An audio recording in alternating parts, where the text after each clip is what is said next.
Hello everyone. So today we're going to be looking at the garbage disposal.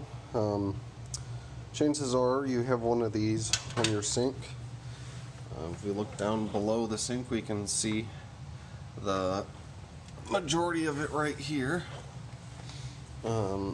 So first, before we get into the repair portions, let's go ahead and talk about some basics of operating. So first thing, maybe you're washing dishes, you know something kind of fell down and it's poking out. You can pull that out before you operate. It's going to be grinding. You don't want it either breaking your knife or breaking your garbage disposal. The second thing is you want to keep it lubricated while it's running. So you want to make sure the water's running when you run it, and typically you'll have a switch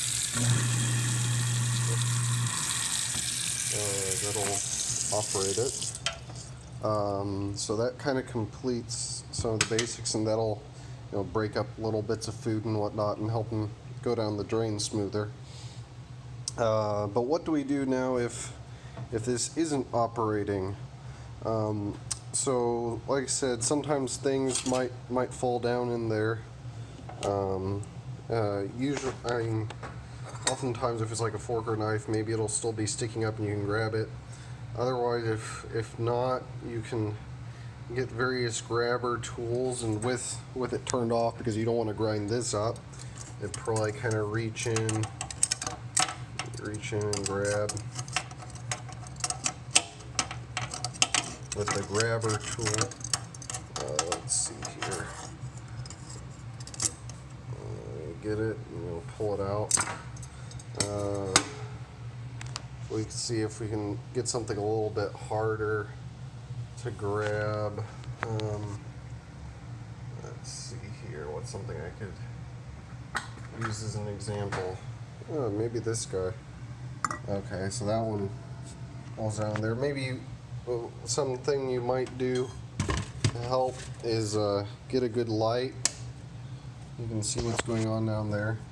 You can kind of push open the sides, and then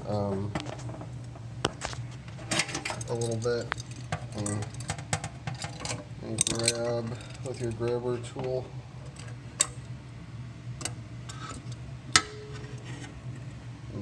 Pull, spoon, bone, whatever out.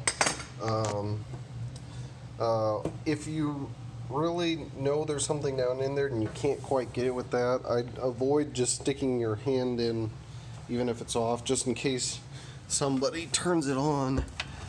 So these things are typically plugged in. So what you can go ahead and do is unplug that, make sure you unplug the right one. See, that doesn't, and then you could reach down and grab it, provided it's not like something sharp, or you might want to wear some leather gloves then. But yeah, once you've exhausted that, sometimes you might have some gunk or something that's keeping it from actually grinding, and in that case they put a handy feature.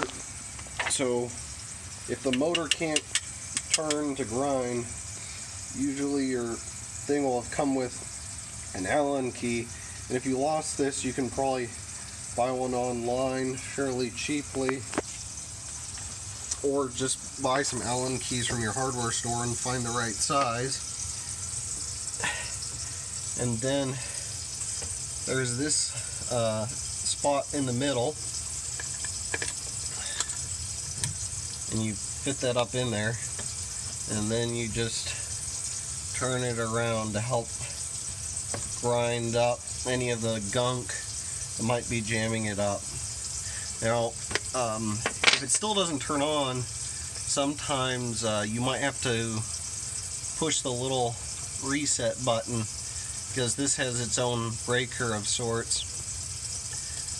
So it may have kicked out when it was struggling to turn.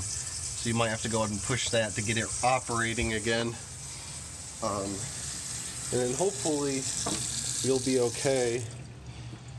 In the worst case, you might have to actually take out, and that'd be a little bit difficult to do in this short of a video, but actually take this out of here after unplugging it and everything, and then turning it over and dumping everything out.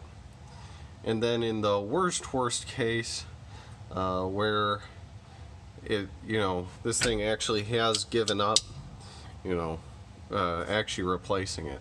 But hopefully some of these initial tips will work for like 99.9% of the times to get you going again. So I hope this video helps, and hope you all have a great day.